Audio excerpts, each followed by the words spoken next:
Lance Flair signing in to my subscribers. What up? And if you new around these parts, just stopping by to see how I do things around here, what up, what up? And I had a chance to check out the Pivot podcast with Travis Kelce, and this was very informative. What I got from his story is redemption, and just him talking, you could tell his family played a big part of his life. He got an older brother by the name of Jason Kelce. As y'all know, he in the NFL. He a Super Bowl champion as well as Travis. So growing up, he talked about like inspire him in ways, but he talked about some of his shortcomings, like when his brother was a senior in high school. How about he failed French and he wasn't able to play his brother's senior year, so that had him feeling some type of way, and he couldn't even look his family in the eye. So guess what? It turned around.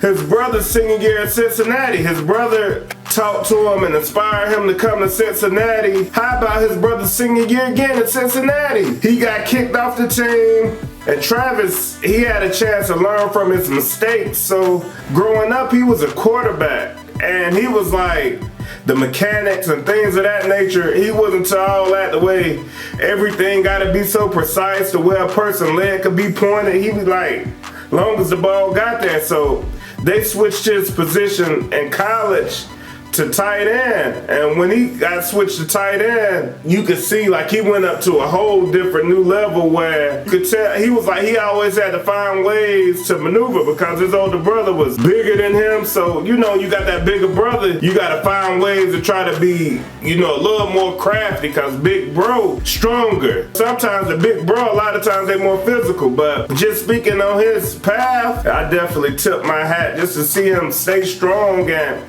his first year in the NFL, he didn't even get no snaps. So could you think of that? One of the best tight ends to ever play the game, he didn't even touch the field his first year in the NFL, but I guess, you know, he had to use that as fuel to keep him hungry, and going to Kansas City, he was able to be around Patrick Mahomes, and Patrick Mahomes, he was a talent. He learned under the tutelage of Alex Smith, and, you know, coming in, they drafted Patrick as the long-term QB, so he had a chance to come in there, learn, and these guys, what I could tell from the story, they rooted each other on.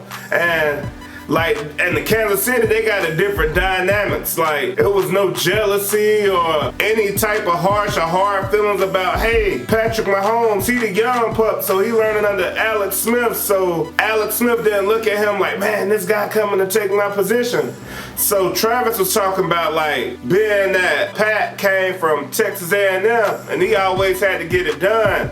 And his father played in the Major League Baseball, so he was accustomed to different things, and it was able to be a plus for him. So he was like in a scout team, when they was doing scout team stuff like that, you would see crazy things like Pat run to the opposite side of the field and he'd sling it back and do all those crazy things we see him doing today. And just to see that, that's crazy and, you know, dope. That's a testament to trust and believing each other out there in Kansas City. He was asked about when Cheetah left, how did he feel about that? And that's a big loss for any program when you see Cheetah leave. So he was like, to be real with you, I felt some type of way, but if I had that type of money that was out there in the contract for me, ain't no telling what I would do. So, and just to see Kansas City still a great contender, even though Cheetah's gone, and he was happy for Cheetah not falling off, but they got a chemistry out there in Kansas City where the guys still sticking together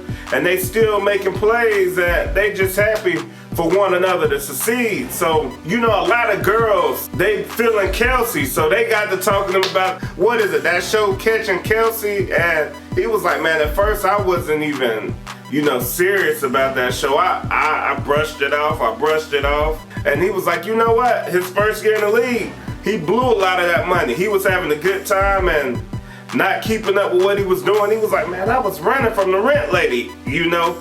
I wasn't picking up. So he was saying things like that. So he was like, this money, this is sounding good. So he got on there, but he was like, if he could do one thing different, it probably would be that and that show. So he learned a lot of things going on that show. And see what football players and athletes have in general now is a life outside of their sport, because you could be able to do other things other than just be known under your face mask.